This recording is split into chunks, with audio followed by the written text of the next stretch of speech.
हाँ जी, स्वागत है आप सभी का आपके अपने YouTube channel sky chemistry classes में। और आज की इस क्लास में अपन देखने वाले हैं संयोजकता आबंध सिद्धांत, वैलेंस बॉन्ड थ्योरी। अब वैलेंस बॉन्ड थ्योरी की कहानी यहाँ से शुरू होती है कि लुईस अवधारणा जो है वो परमाणुओं के बीच में आबंध क्यों बनते हैं, रासायनिक आबंधों का निर्माण क्यों होता है, उसकी जानकारी नहीं देता है। कौन? लुईस अवधारणा। ये जानकारी नहीं देती है कि परमाणुओं के मध्य रासायनिक आबंध क्यों निर्मित होते हैं, उसकी जानकारी नहीं मिलती है। इसके अलावा आबंध एंथैल्पी,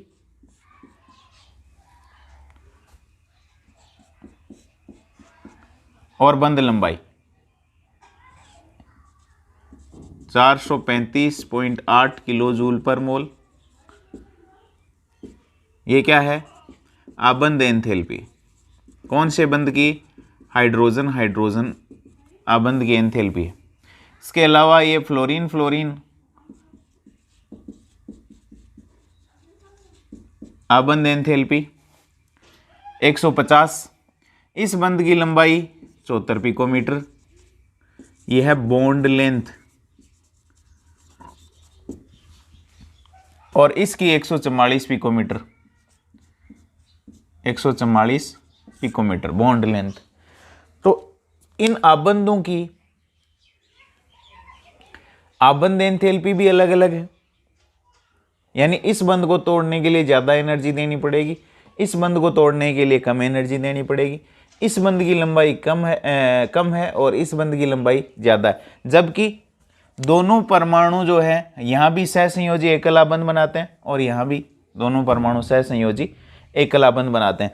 तो दोनों परमाणु जब एक इलेक्ट्रॉन युग्म का यानी 2 इलेक्ट्रॉनों का साझा करते हैं तो फिर आबंध एंथैल्पी इसकी इतनी ज़्यादा और इसकी इतनी कम क्यों है? बॉन्ड लेंथ इसकी 74 पिकोमीटर और इसकी 144 पिकोमीटर क्यों है?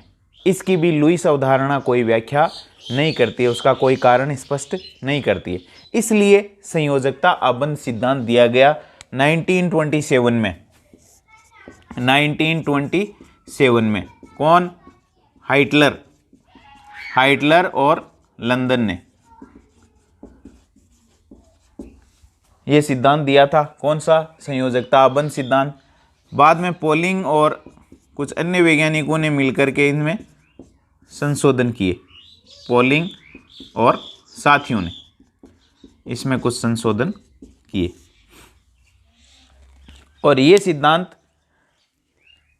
आबंध निर्माण को, रासायनिक आबंध के बनने को, उनकी बॉन्ड एनर्जी को, बॉन्ड लेंथ को समझाने का प्रयास करता है कि यहाँ 2 समान परमाणु है, यहाँ भी 2 समान परमाणु है, यहाँ भी एक इलेक्ट्रॉन युग्म का साझा होता है, यहाँ भी एक इलेक्ट्रॉन युग्म का साझा होता है।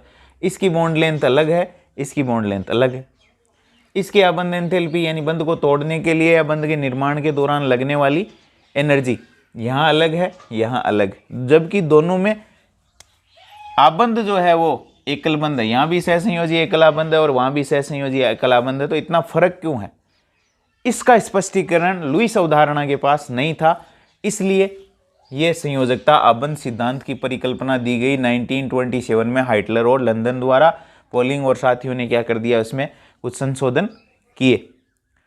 अब उसमें परमाणुओं के मध्य रासायनिक आबंधों का निर्माण किस पर निर्भर करेगा?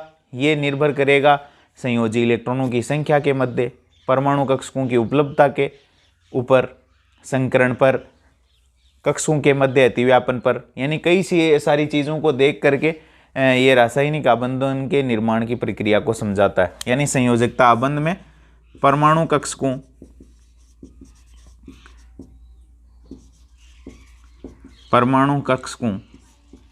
के मध्य अतिव्यापन,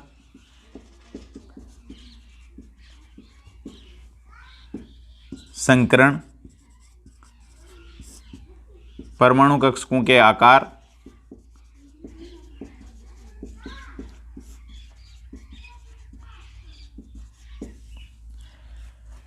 इनके आधार पर परमाणु के मध्य रासायनिक आबंधन के निर्माण की प्रक्रिया को समझाया गया है। और ओवरऑल अपन ये कह सकते हैं कि परमाणु के मध्य आकर्षण और प्रतिकर्षण अन्योन्य क्रियाओं के आधार पर रासायनिक आबंधन निर्मित होते हैं, यानी परमाणु नज़दीक आते हैं और दूर चले जाते हैं। मैं हाइड्रोजन के द्विपरमाणुक अणु की बात करूं कि द्विपरमाणुक अणु, 2 परमाणु हैं इसके अंदर, इसके निर्माण की, माना हाइड्रोजन के द्विपरमाणुक जो अणु है इसके अंदर 2 परमाणु है Ha Hb, माना H2 के अणु में 2 परमाणु Ha एवं Hb है, Ha और Hb है। इनके नाभिक, जिनके नाभिक क्या है क्रमशः Na एवं Nb, तथा इनमें उपस्थित इलेक्ट्रॉन है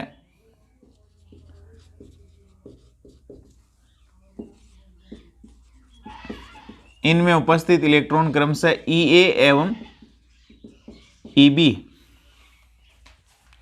तो इन परमाणुओं के मध्य आकर्षण और प्रतिकर्षण अन्योन्य क्रियाओं को अपन यूं समझा सकते हैं कि अन्योन्य क्रियाओं को, एक है प्रतिकर्षण अन्योन्य क्रिया,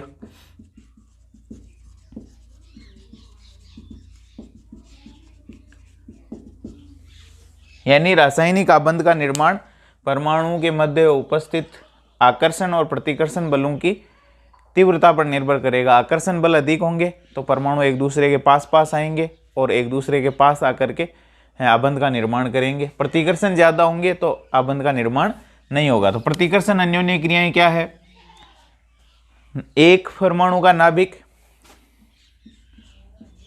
दूसरे परमाणु के नाभिक के साथ प्रतिकर्षण है, Na-Nb प्रतिकर्षण है, कोमा एक अन्योन्य क्रिया हो गई ये, दूसरी है Ea-Eb प्रतिकर्षण, यानी एक परमाणु का इलेक्ट्रॉन दूसरे परमाणु के इलेक्ट्रॉनों को प्रतिकर्षित करता है। फिर अपन देखते हैं आकर्षण अन्योन्य क्रियाएं। आकर्षण अन्योन्य क्रियाएं, तो आकर्षण अन्योन्य क्रियाओं में एक परमाणु का नाभिक दूसरे परमाणु के इलेक्ट्रॉन को, उसी परमाणु के इलेक्ट्रॉन को आकर्षित करेगा, वो तो होगा ही होगा। इसके अलावा ये आकर्षण तो पहले से ही उपस्थित होंगे, Na का Ea के साथ, Nb का Eb के साथ, नाभिक इलेक्ट्रॉन नाभिक इलेक्ट्रॉन। इसके अलावा नया आकर्षण देखो, Na का Eb के साथ दूसरे परमाणु के इलेक्ट्रॉन के साथ, और Nb का Ea के साथ भी क्या होगा, ये आकर्षण अन्योन्य क्रियाएं होंगी। आकर्षण अन्योन्य क्रियाएं। अब आकर्षण अन्योन्य क्रियाएं यदि प्रतिकर्षण अन्योन्य क्रियाओं से ज़्यादा होगी तो परमाणु एक दूसरे की ओर खिसकते हैं, एक दूसरे के पास पास आते हैं और एक दूसरे के इतने नज़दीक आ जाते हैं कि उनकी स्थितिज ऊर्जा क्या हो जाती है, कम हो जाती है, न्यूनतम हो जाती है, और इस स्थिति में परमाणु एक दूसरे से बंधे हुए कहलाते हैं। तो यहाँ देखो, मैं यूँ कह सकता हूँ HaHb, या मैं Na और Nb इन नाभिकों को कह सकता हूँ, ये HaHb, ये Ea, ये Eb। अब Ha का Ea के साथ पहले से ही क्या था, आकर्षण है, ये एक दूसरे को पहले से अट्रैक्ट करते हैं। इसके अलावा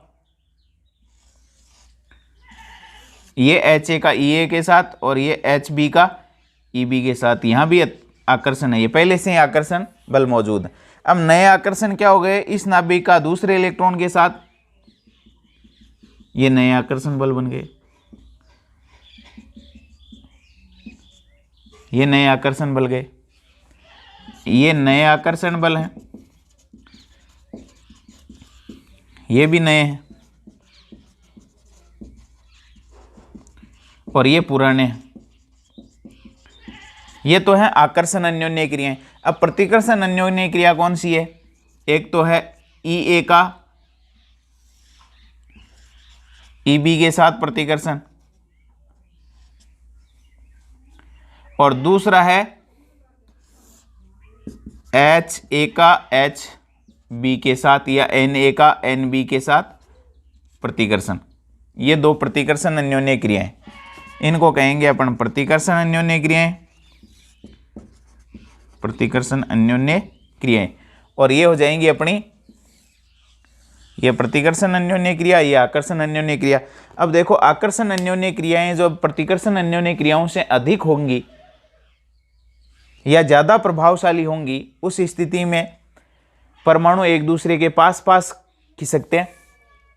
परमाणु एक दूसरे के, आकर्षण अन्योन्य क्रियाएं ज़्यादा हैं, देखो टोटल 4 हैं, प्रतिकर्षण 2 ही अन्योन्य क्रियाएं हैं। तो प्रतिकर्षण अन्योन्य क्रियाओं की तुलना में आकर्षण अन्योन्य क्रियाएं ज़्यादा हैं, परिणाम स्वरूप परमाणु एक दूसरे के नज़दीक खिसकते हैं और खिसकते खिसकते इतने पास आ जाते हैं कि उनकी स्थितिज ऊर्जा क्या हो जाती है? स्थितिज ऊर्जा यानी पोटेंशियल एनर्जी न्यूनतम हो जाती है। और जब न्यूनतम हो जाती है तो उस स्थिति में परमाणुओं का स्थायित्व क्या होता है? बढ़ता है, क्योंकि नए आकर्षण बलों के निर्माण के कारण ऊर्जा निष्कासित होती है। यानी हाइड्रोजन का एक परमाणु Ha, हाइड्रोजन का दूसरा परमाणु Hb, HAHB ये मॉलिक्यूल बनाते हैं। तो यहाँ जो है वो एनर्जी निष्कासित होती है, कितनी?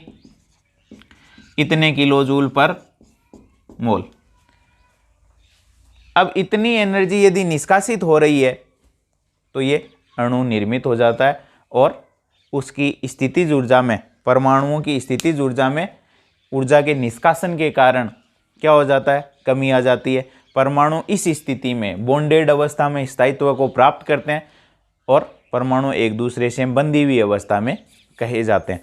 और ये जो है HAHB बॉन्ड लेंथ 74 पिकोमीटर पर जब होते हैं दोनों परमाणु, तब इनकी स्थितिज ऊर्जा न्यूनतम होती है और निष्कासित होने वाली ऊर्जा कितनी होती है? 435.8 किलो जूल पर मोल होती है। तो इस स्थिति में ये परमाणु बंधे हुए कहे जाते हैं। और इनको अपन यूं दर्शा सकते हैं कि ये तो हो गई अंतर्नाभिकीय दूरी और ये हो गई पोटेंशियल एनर्जी Pe। ये मैक्सिमम होती है, लेकिन एक स्थिति ऐसी आती है जब ये मिनिमम हो जाती है। और मिनिमम जब हो जाती है पोटेंशियल एनर्जी, जब अंतर्नाभिकीय दूरी कितनी होती है? 74 पिकोमीटर। उस स्थिति में दोनों परमाणु क्या कहलाते हैं? एक दूसरे से बंधे हुए कहलाते हैं। दोनों परमाणु अलग अलग हैं, स्थितिज ऊर्जा ज़्यादा है, एक दूसरे के नज़दीक पहुंचते हैं, आकर्षण अन्योन्य क्रियाएं बढ़ती है, परमाणुओं की स्थितिज ऊर्जा में कमी आती है और स्थितिज ऊर्जा में कमी आने के साथ ही नए आकर्षण बलों का निर्माण होता है। आकर्षण बलों की संख्या बढ़ती है, आकर्षण बलों की संख्या बढ़ती है तो परमाणु एक दूसरे के और नज़दीक आते हैं और नज़दीक जब आते हैं नए आकर्षण बल बना करके, तो वहाँ ऊर्जा निष्कासित होती है और निष्कासित जब होती है तो उन परमाणुओं की जो एनर्जी है वो कम हो जाती है। और परमाणुओं की एनर्जी जब कम हो जाती है, जब न्यूनतम ऊर्जा उनकी होती है ऊर्जा निष्कासित करने के बाद, तो वो एक दूसरे से बंधी हुई अवस्था में कहलाते हैं, यानी बॉन्डेड स्टेट में कहलाते हैं। तब उनकी स्थितिज ऊर्जा न्यूनतम होती है। तो एक स्थिति मैक्सिमम होती है स्थितिज ऊर्जा दोनों परमाणुओं की, तब वो अलग अलग होते हैं। लेकिन जब एक दूसरे के नज़दीक खिसकते हैं तो आकर्षण बल ज़्यादा है, प्रतिकर्षण कम है, तो ये एक दूसरे के नज़दीक आएंगे और नज़दीक आने से परमाणुओं में नए आकर्षण बल बनेंगे, एनर्जी निष्कासित होगी और जब एनर्जी निष्कासित होगी तो परमाणु स्थायित्व को प्राप्त करेंगे और स्थायित्व को प्राप्त करने के बाद एक दूसरे से बिल्कुल निकटतम दूरी पर स्थित होंगे। वो तो कहलाएगी उन, जब एक दूसरे से बिल्कुल निकटतम दूरी पर स्थित होंगे तो वो तो कहलाएगी आबंध लंबाई। और उस स्थिति में न्यूनतम उनकी एनर्जी रहेगी यानी स्थितिज ऊर्जा में कमी आएगी, उसको अपन कहते हैं आबंध ऊर्जा, जो बंध निर्माण के दौरान या स्थितिज ऊर्जा में कमी के दौरान निष्कासित होती है। तो परमाणु आबंधों का निर्माण इसलिए करते हैं ताकि उनकी स्थितिज ऊर्जा में क्या आ जाए, कमी। अपनी ऊर्जा में क्या करते हैं, निष्कासन करने के कारण उनकी ऊर्जा में कमी आती है और वो स्थायित्व को प्राप्त कर लेते हैं। और जब न्यूनतम ऊर्जा की स्थिति में होते हैं तब उनको अपन ये कह सकते हैं कि ये बंधी हुई अवस्था में है, एक दूसरे से बॉन्डेड स्टेट में, कि अपन एक फुटबॉल को लात की मारें, उसकी एनर्जी बढ़ जाएगी और फिर वो क्या होगा, एनर्जी लूज करेगा, यानी उसका स्थितिज ऊर्जा बढ़ गई है। जब वो नीचे एनर्जी लूज करके नीचे गिरेगा तो फिर मैक्सिमम स्टेबल स्टेट में यानी अधिकतम स्थायित्व की अवस्था में कब होगा, जब वो अपनी ऊर्जा का क्या कर देगा, निष्कासन कर देगा। तो यहाँ भी क्या करते हैं, हाइड्रोजन के परमाणु अपनी ऊर्जा को निष्कासित करके और न्यूनतम ऊर्जा की अवस्था में चले आते हैं और उसी स्थिति को अपन क्या कहते हैं, जब वो एक दूसरे से न्यूनतम दूरी पर होंगे उस स्थिति को अपन कहते हैं कि परमाणु आबंध की स्थिति में है, यानी आबंधित हो गए हैं एक दूसरे के साथ। बाकी परमाणु जो हैं वो डायरेक्टली इस प्रकार की कोई रेखा उनके बीच में नहीं होती है कि एक परमाणु दूसरा परमाणु इसके बीच में यूं पिरोया हुआ है, ऐसा कुछ नहीं होता है। क्या होते हैं, न्यूनतम दूरी पर होते हैं जब उनकी क्या होती है, एनर्जी न्यूनतम होती है। उस स्थिति को अपन क्या कहते हैं कि परमाणु आबंध की स्थिति में मौजूद है। यह था संयोजकता बंध सिद्धांत का परिचय और हाइड्रोजन अणु का निर्माण। किसने दिया था, हाइटलर और लंडन ने। संशोधन किसने किया, पॉलिंग और उसके साथियों ने। तो यह है संयोजकता आबंध सिद्धांत। इसमें विस्तारित रूप भी है, लेकिन फिलहाल अपन विस्तारित रूप को यहाँ नहीं देखेंगे। अपन इतनी ही बात करेंगे कि अणु जो है वो कैसे बन जाते हैं। यहाँ एक द्विपरमाणु अणु का एग्जाम्पल लेकर के अपन ने इसको संयोजकता बंध सिद्धांत को समझने का प्रयास किया है। धन्यवाद।